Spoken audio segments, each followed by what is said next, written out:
Yeah, welcome in. Welcome back to another live episode of the Format Podcast. Yes.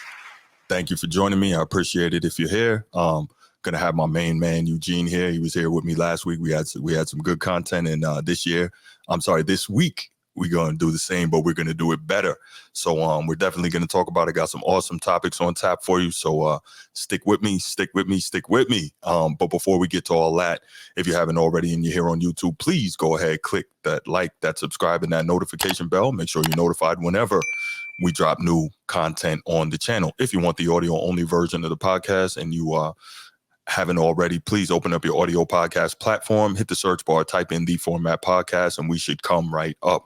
If you're enjoying the content, please give us that like, that 5-star review, and drop a comment. All that stuff helps us rise in the algorithm, helps us find more sports fans, helps more sports fans find us.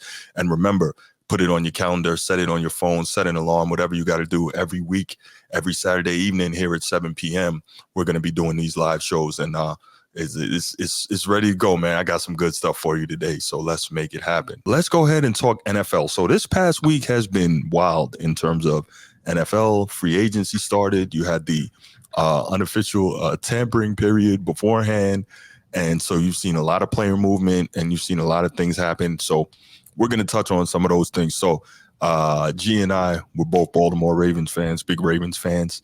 I know as a journalist, I'm not supposed to be a fan of anybody, but I could be objective, but still big Ravens fans. And we saw one of the biggest moves for the Ravens in a long time, and they grabbed Derrick Henry from the Tennessee Titans. He was a free agent running back, and I think that's going to be huge. So, G, you're there in Baltimore. First, tell me kind of how people are feeling in Baltimore about that move, and then give me your thoughts on it and how you think it helps or doesn't help the Ravens this season. So when they said they was thinking about signing him, I think everybody started to tune in, watching the Bleacher Report, and various other news channels to see if we was going to really lock him down. I think mid season last year, this previous year, we tried to get him in a trade. I think that the Titans turned the trade down, and he ended up landing here in Baltimore. I look at what that means for us, right? Losing to the Chiefs was able to shrink the game first half, time of possession. Didn't run the ball a lot second half or first half, and now it's like, well, how do you not run the ball, right? And so I think if we get a couple other pieces in that running back core, I think we'll be okay. But yeah, that's absolutely big. Now you're gonna have to keep 8 in the box every play. Yep. Maybe 9 now. I don't know, but just listening to some of his interviews, he's locked in. He's ready to prove the naysayers wrong. It's just going to be interesting to watch the Ravens this year. Yeah. So I think Derrick Henry he fits the Ravens mentality, being big and physical and pound you, and just be a guy who is going to, throughout the course of the game, continue to beat you up until finally, even if you're playing against a team, and this is the crazy thing about Derrick Henry, it's frustrating, and you know this for years, the Ravens have played against him. He's the guy that he might have 15 carries for 30 yards, and then in that fourth quarter, he's going to bust a couple because he's continually put the pressure on you or that opposing defense all game long. And he's the guy that can do that. And he's a bell cow back. Yeah. He's the guy that can consistently get, those 30 carries. So those are the ones that you love to see. And again, those are a perfect fit for the Baltimore Ravens. Those are the type of running backs that you like. And to your point, you get a good backup, maybe a third or fourth round guy, and that could be real dangerous. I'm not sure what's the status on J.K. Dobbins. Hopefully he'll be ready for camp, and you'll see what he can do there. And that'd be a pretty good backup if he's healthy, if he can go. And so that, I thought that was a major move. And then you mentioned the AFC Championship game, 6 carries for Raven running backs in that game. Yeah. For a team that averaged 32 rush attempts per game during the season. I don't know. Well, I guess I do know. I have a thought on why they got out of character. I think that offensive coordinator Todd Monken, and I think also that Lamar Jackson kind of wanted to they chose the wrong time to try to get pretty and show you that, well, we can throw it too. And I really didn't like that, especially in situations where Lamar Jackson had opportunities to, as Shannon Sharp likes to say, jump out the window, right? And he looked as if he wanted to show everybody, I don't have to run. I can stand back here and I can pick you apart from the pocket. Now, yes, Lamar Jackson, you've improved tremendously as a passer. However, you still have a weapon that almost no quarterback in the history of the league, save maybe Michael Vick, Justin Fields, and Randall Cunningham have ever had. You got wheels like nobody, right? And so that's not something that you should throw away if you have the opportunity to exploit it. And so I look at it that way. But yeah, getting a guy like Derrick Henry, as long as you get back to your DNA as a Raven offensive football team, man, that's gonna be tough. And maybe you get a couple of wide receivers, young wide receivers out of the draft. You got Zay Flowers. You probably need a bigger possession type receiver. But I don't know what they're going to do there. Obviously, they draft at 30 or 31, right? So that's going to be interesting to see what they do. But they definitely need. I'd probably still grab a couple more receivers, right? Yeah. I would have thought, and maybe this is me, I would have thought that you try to take a shot at Mike Evans. I thought that would have been a brilliant weapon if they could have got that for Lamar Jackson. But, do you see them trying to maybe make a move in the receiving core because as you said, with Lamar and Derrick Henry, that's 8-9 in the box, man. Yeah. You're going to have a lot of one-on-one opportunities on the outside. Yeah. I wouldn't be surprised if Ed didn't decide to just draft, right? This is supposed to be a pro wide receiver draft this year. So pick up a few wide receivers there. I think we got 2 late picks, compensatory picks we picked up. So we definitely need to do some work on the line, the offensive line. That's true. Yeah. Moses Malone, that was a big help. Our line really been kind of just, I don't know, man. They suffered a lot of injuries last year, offensive line. So there's a lot of piecemeal during game time to try to get 5 there that can actually block for Lamar. I thought we did a good job with the run. I mean, the run block. They did a really good job with run block. Yeah, they did. I see Henry getting over 1,500 yards this year. I don't think he's going to get that much because I think Lamar will probably take some of that away from him because Lamar gets 600-700 rushing yards in his sleep. Like, think about it. This past year was a down rushing year for him, and he led the team with about 870 rushing yards. Yeah, something like that. Yeah, and I mean, I don't think they want Lamar running the ball. That's why you go and get a juggernaut in Henry. You don't want the face of your league running it. Okay, yeah, maybe a couple third down runs here and there, but you don't want that to be his primary thing. So bringing him in, there's no excuse. He should not have that many carries next year or that many yards next year. So I get you, he shouldn't, and I get you, they don't want him running the ball. However, if you're that coach and you see, okay, Derrick Henry is out here and they are crashing it to stop him, you're not going to tell Lamar pull that thing and take off? I know I would. Not nearly as much as he used to, but I'm going to tell him, use your discretion, but where you see that opportunity, pull it in the RPO and take off because they're not going to be able to deal with you. Yeah, I think if we would have ran the ball 30 times against the Chiefs, we would have won. Absolutely. I think the running backs didn't execute when it was their time to do it, and that's why they knew this mid season when J.K. went down, or beginning of the season when J.K. went down, that they wanted a tier 1 running back. And Gus the Bus is nice; he's really good. I mean, but at the same time, you have a running quarterback as well too, out the read option. So, yeah, just I don't think we got it done, and we probably should have had 30, should have dominated time of possession against the Chiefs. But instead, they did the same thing to us. Yeah, no, I agree, and I think that it was the wrong time to get away from that because I believe as good a defense as the Chiefs had, run defense was their Achilles heel. I believe they were 23rd in the league in run defense this past season. So as good as they were defensively, and Spagnuolo is just an incredible defensive big game coach, they could be had on the ground. So why you would choose in that particular game to go away from it is beyond me. But It is what it is. Like it was a social experiment. Wrong time to do a social experiment. I'm with you. I'm with you. So, another interesting thing. So, okay, let's talk about this. Right before we started, we got the breaking news that the Chicago Bears finally made the deal. They traded Justin Fields, their embattled former quarterback, to the Pittsburgh Steelers, where it looks like he's going to be the backup to Russell Wilson. What do you think of that move, and do you think that clears the decks for drafting Caleb Williams? Which, well, I'll tell you my thoughts on it after I get yours. So do you think this is, I'm not going to ask a question with a question, but if this is Russell Wilson's farewell tour, right? Mm-hmm. Then I can see, why you make that move. But if they battling it out, and it's possible that Justin Fields can start week 1 for the Steelers, it's like, where do you put Russell at, right? I believe Russell will be the starter week 1. Yeah. Justin will probably sit. He's insurance. Mm-hmm. The Steelers fans don't want to see another terrible display from the quarterback position this year. Mm-hmm. And I think it was a good move for the Steelers.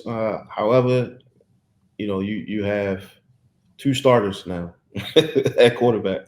Yeah. So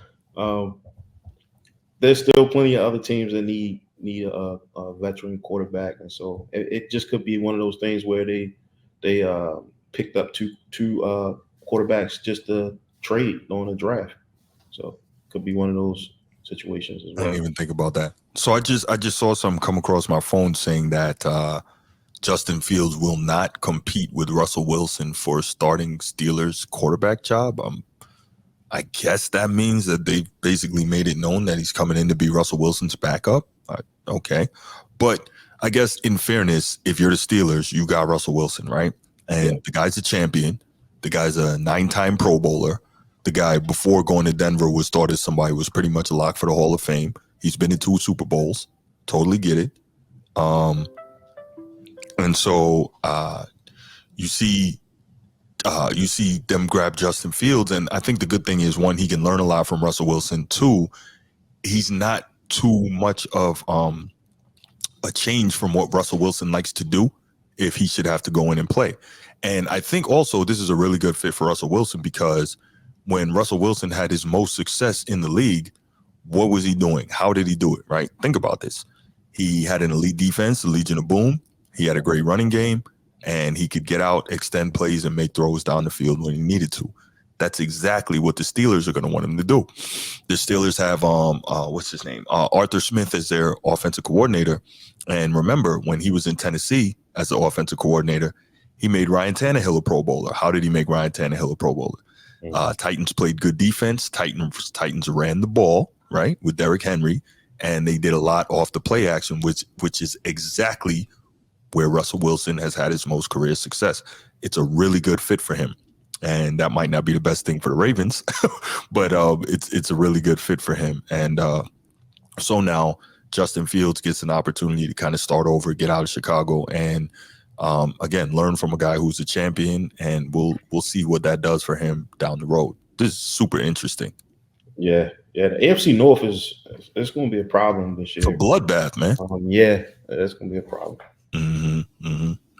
All right, so I guess the last NFL topic before we get out of here, and this is something that I have raved and ranted and raved about. So Dak Prescott is possibly up for a new deal this year, and if he gets the new deal, he's likely going to be the highest paid player in the history of the NFL. And it drives me crazy because he's been the highest paid player in the history of the NFL once before. I don't know why. What has he done to prove that he deserves to be the highest paid player in the history of the NFL? Okay, this year he made All-Pro. Cool. He's been a Pro Bowler multiple times. He's been a high-level passer, but he's not that guy. I've said it time and time again. He's not that guy. Now, let me give you some interesting stats that I got from Colin Cowherd's show. Matter of fact, I clipped it, and I'm going to play it. Hopefully the clip works here. But let's play it, and we'll come right back. And this will hopefully show you that Dak is not that guy, and he does not ever deserve to be the highest paid dude in the history of the National Football League. Check it out. There are some sobering numbers and data on Dak Prescott that are almost hard to believe until you look at them. since Dak Prescott has been in the league, this is pretty amazing. When he gets 30-plus rush attempts behind him, he's virtually impossible to beat, 53-7. Less than 30 rush attempts, he's not a very good quarterback, 20-34. But this is more sobering. If Dak just gets 100 yards rushing, again, he's Mahomes. He's 64-17. If he gets less than 100 yards, Dak Prescott has 9 career wins. That's it. Now tell me, see, I see your face right now. There is no way you can tell me that a guy who is that dependent at quarterback on so many other factors should be the highest paid. He just shouldn't, because one, we've seen he can't get it done when it counts the most. And two, this is something I've talked about. He literally rode Ezekiel Elliott to that first major deal that he got. He literally did. He won offensive rookie of the year because he's a quarterback. But Ezekiel Elliott had over 1,600 rushing yards in their rookie season. Like, come on, man. So I think if those numbers right there don't show you that Dak Prescott should never, ever, ever, ever, ever, ever be the highest paid player in the NFL, I don't know what's going to show you. What are your thoughts on Dak? Do you think that because he's up next, he should reset the quarterback market? I think it's absurd, but where are you on that? Yo, first of all, I'm not speaking for the Cowboys fans, but all of the Dallas Cowboy fans that I know, they don't want Dak as their quarterback. Oh, wow. Okay. They don't want him as a quarterback. Okay. And most of them believe that he's trash. Wow. And he chokes. So resetting the market will probably happen. It's just, I guess it's just common.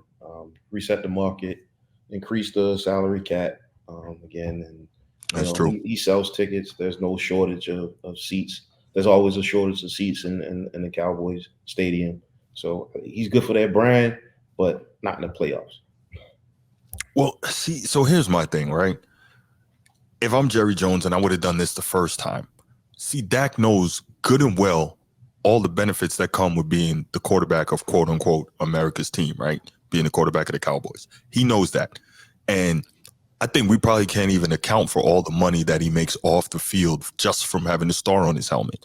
So if I'm him, if I'm Jerry Jones, I say, okay, Dak, look, this is what I can give you. I can't give you any more than that. There's no way I'm giving you more than $50 million a year. I mean, obviously you don't say it like that, but there's no way I'm doing that because what's the max right now? About 58. And I think that's Joe Burrow. So anyway, you're not getting that because Joe Burrow took his team to a Super Bowl and was within literally 1 minute of winning it. Now, he didn't win it, so we can't give credit for losing. But the point is, it's so hard to get there in the NFL.